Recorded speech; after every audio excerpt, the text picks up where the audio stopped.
రాజులకు రాజు ప్రభులకు ప్రభు అయిన యేసుక్రీస్తు నామమున మీకు శుభములు. ఈ రోజు దేవుడు మనకు అనుగ్రహించినటువంటి వాక్య ధ్యానము అపోస్తుల కార్యములు 20వ అధ్యాయము 32వ వచనము. ఇప్పుడు దేవునికిని ఆయన కృపావాక్యమునకును మిమ్మును అప్పగించుచున్నాను. ఆయన మీకు క్షేమాభివృద్ధి కలుగజేయుటకును పరిశుద్ధపరచబడిన వారందరిలో స్వాస్థ్యం అనుగ్రహించుటకును శక్తిమంతుడు. ప్రియులారా, ఈ వాక్య ధ్యానాన్ని గనక మనం పరిశీలించినట్లయితే అపోస్తులుడైనటువంటి పౌలు భక్తుడు ఎఫెసీ సంఘం యొక్క పెద్దలను పిలిపించి వారితో చెప్పుచున్నటువంటి మాటలు. ఆయన ఆ సంఘం ఎదుట ఏ రీతిగా నడుచుకున్నాడో అలాగే వారు ఇక మీదట క్రీస్తులో ఎలాగో కొనసాగాలో అవన్నీ కూడా వారికి చెప్పటము జరిగింది. అయితే ఆయన ఇప్పుడు చెప్తున్నాడు కదా, దేవునికిని ఆయన కృపావాక్యమునకును మిమ్మును అప్పగించుచున్నాను. మనమందరము కూడా ఎల్లప్పుడూ దేవునికి అప్పగింపబడాలి.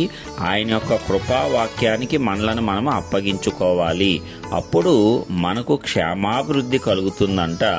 అదేవిధంగా పరిశుద్ధపరచబడిన వారందరిలో స్వాస్థ్యం అనేది కూడా మనకు అనుగ్రహింపబడుతుంది. అది పొందుకోవటానికి మనల్ని అర్హులుగా చేసేది దేవుని యొక్క శక్తి మాత్రమే.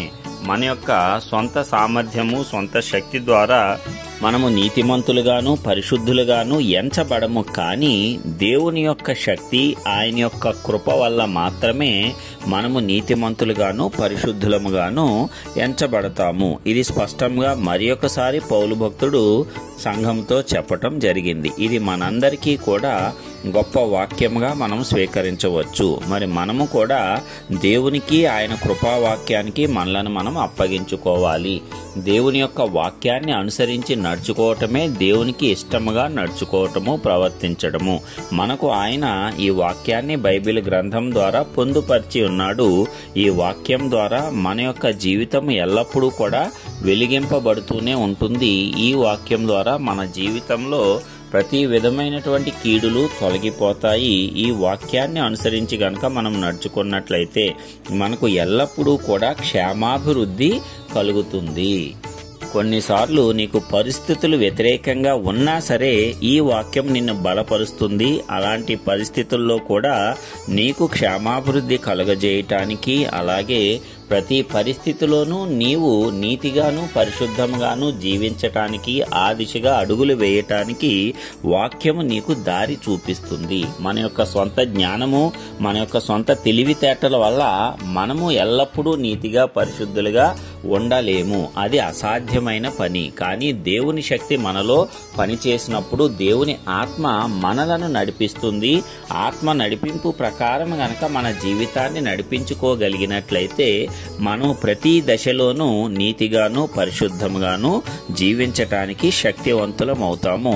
ఆ శక్తిని అనుగ్రహించేవాడే ఆ పరమాత్ముడు. ఆయన సర్వశక్తిమంతుడు. కాబట్టి ఆయనతో మనం అనుదిన సహవాసం ద్వారా ఆ శక్తిని ఆయన యొద్ద నుంచి మనము పొందుకొని ఈ లోకంలో జీవించవచ్చు. అప్పుడు మనము ఎల్లప్పుడూ కూడా క్షేమాభివృద్ధితో ఈ లోకంలో జీవిస్తాము. ప్రతిరోజు కూడా మనకు ఆనందము, సంతోషము కలుగుతుంది. కాబట్టి ప్రియులారా, ఈ వాక్య ధ్యానం ద్వారా మనము బలము తెచ్చుకొని మనలను మనం ఎవరికి అప్పగించుకోవాలి? ఈ లోకానికి అప్పగించుకోవాలా, మనుష్యులకు అప్పగించుకోవాలా, అపవాదికి అప్పగించుకోవాలా? అదేది కాదు. గాని దేవునికి మనలను మనం అప్పగించుకోవాలి. ఆయన వాక్యానికి మనలను మనం అప్పగించుకోవాలి. అనగా ఆ వాక్యాన్ని అనుసరించి నడుచుకోవటానికి ఎల్లప్పుడూ మనము సిద్ధపడి ఉండాలి. వాక్యం ఒక్కొక్కసారి మన ఆనందానికి, మన సంతోషానికి వ్యతిరేకంగానే చెప్తుంది. అయితే వాక్యం ఏమి చెప్తుందో అదే సత్యము. అంతే తప్ప మన కన్నుల ముందు కనిపించేది, ఈ లోకంలో తాత్కాలిక సంతోషాన్ని ఇచ్చేది ఏమాత్రము సత్యము కాదు. వాక్యం ఒక్కొక్కసారి కఠినంగా మనకు అనిపించినా సరే వాక్య ప్రకారమే నీవు కొనసాగినట్లయితే తుదకు అది నీకు మహా ఆనందముగా మారుతుంది.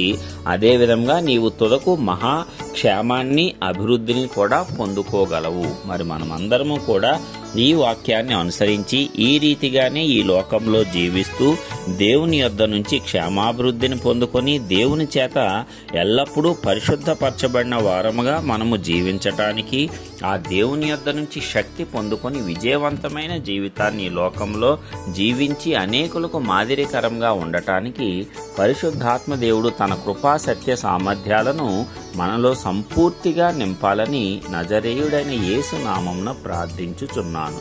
ఆమేన్.